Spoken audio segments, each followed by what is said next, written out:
sobre os antidepressivos tricíclicos. Os antidepressivos tricíclicos, eles são um pouco mais antigos do que esses que a gente já falou. São antidepressivos bastante eficazes, tá? As ações encontradas em comum em todos esses antidepressivos tricíclicos são bloqueio da recaptação da noradrenalina, bloqueio do H1, então há um efeito antihistamínico, com sedação e ganho de peso, bloqueia os receptores muscarínicos, M1, o que leva a efeito colateral de boca seca, visão borrada, retenção urinária e constipação. Também tem um bloqueio dos receptores alfa-1 adrenérgicos, com redução da PA, sonolência e tontura, e um bloqueio dos canais de sódio no cérebro e no coração. Então, se houver overdose dessas medicações, umas doses mais altas, há um risco de coma, convulsão, arritmia cardíaca e parada cardiorrespiratória. Então, são medicações que a gente tem que tomar cuidado, porque como eles agem em diversos receptores, eles causam essa série de efeitos colaterais, sendo um risco até mesmo de morte nesses pacientes que fazem uso. Tá? Então, muito cuidado nesses pacientes quando o paciente está com risco de suicídio. Tá? Então, pacientes com risco de suicídio, a gente deve ter cuidado com o tricíclico. A gente vai ver agora os tipos, né, de antidepressivos tricíclicos que a gente tem, e a gente vai ver que tem um muito comum, que a gente usa em unidade básica de saúde, que é a amitriptilina. Então, a gente precisa tomar cuidado quando está prescrevendo amitriptilina, tá ok? Aqui estão as categorias, né, dos tricíclicos. A gente tem os efeitos em comum em todos eles, como a gente acabou de falar, e tem algumas particularidades entre eles.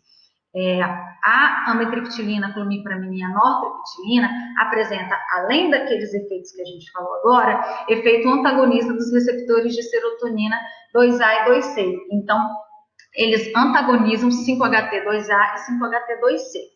E esses antidepressivos aqui, a desipramina e a imipramina, a desipramina e a amapropitilina e a amitriptilina, clomipramina e nortriptilina, os exemplificados em A, C, fazem um bloqueio também de recaptação de serotonina.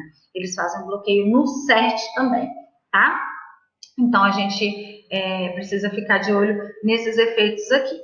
Nós iremos falar mais sobre a amitriptilina, a clomipramina e a nortriptilina, que são os amplamente usados na nossa prática clínica, com efeito antidepressivo.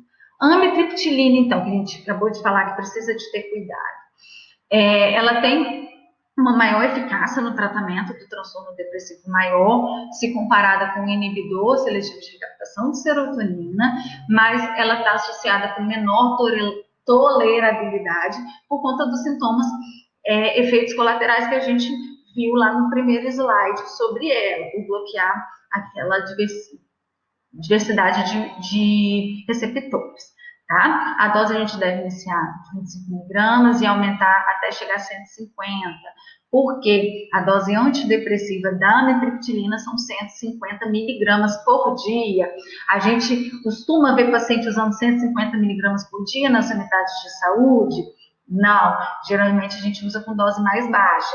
Então, sempre tomar cuidado. Se estiver usando dose mais baixa da amitriptilina, o efeito esperado não é antidepressivo.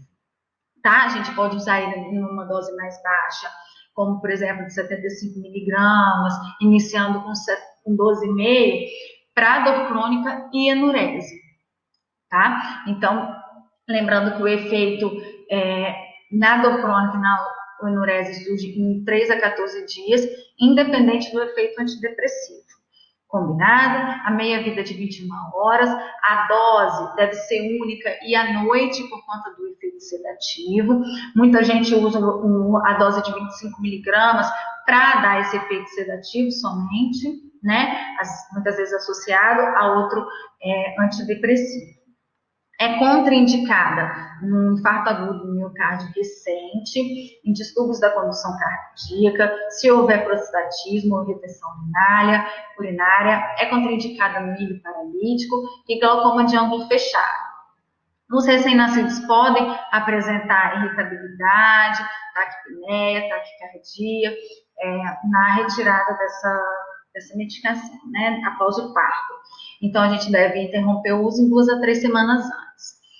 É segura na lactação e a gente deve evitar em idosos, muito importante, antidepressivo tricíclico evitado em idoso, principalmente amitriptilina, por ser hipotensora e por conta dos efeitos anticolinérgicos.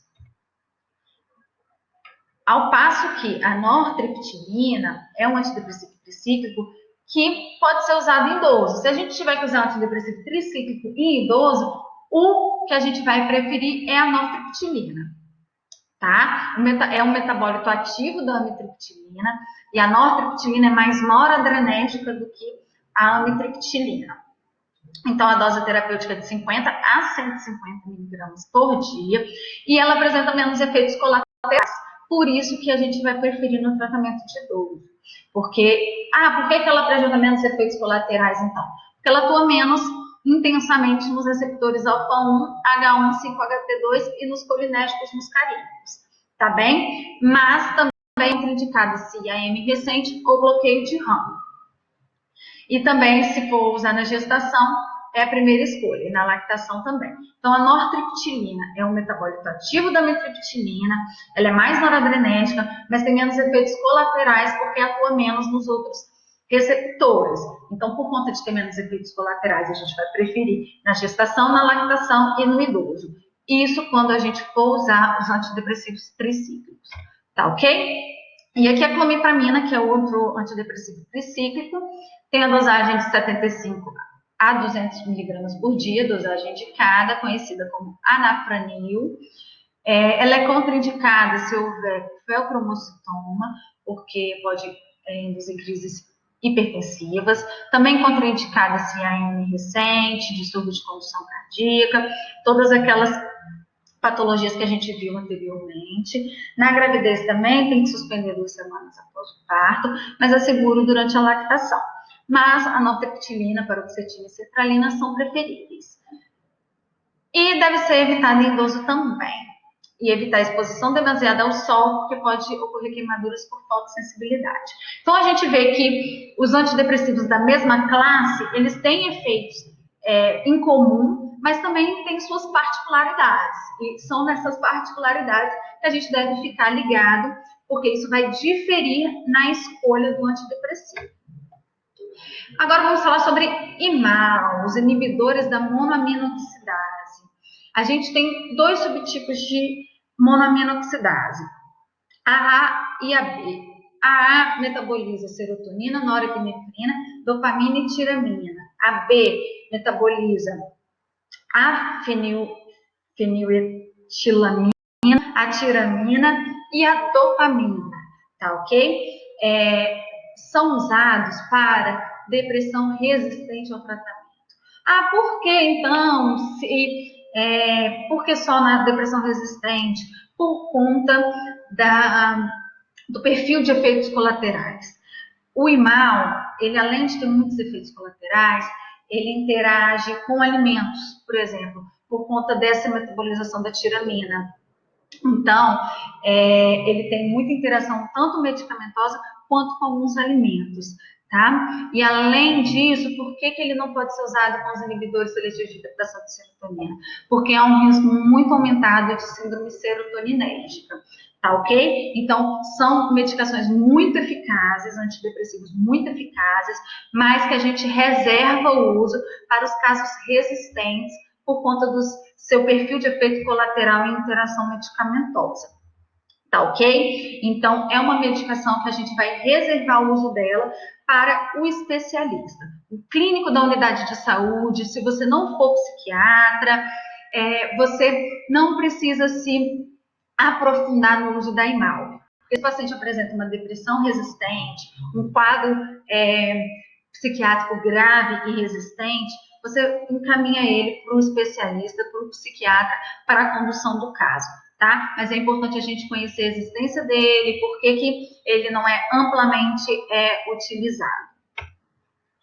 E agora a gente vai falar sobre as outras classes de antidepressivos, que vai ficar para o próximo vídeo. Até lá!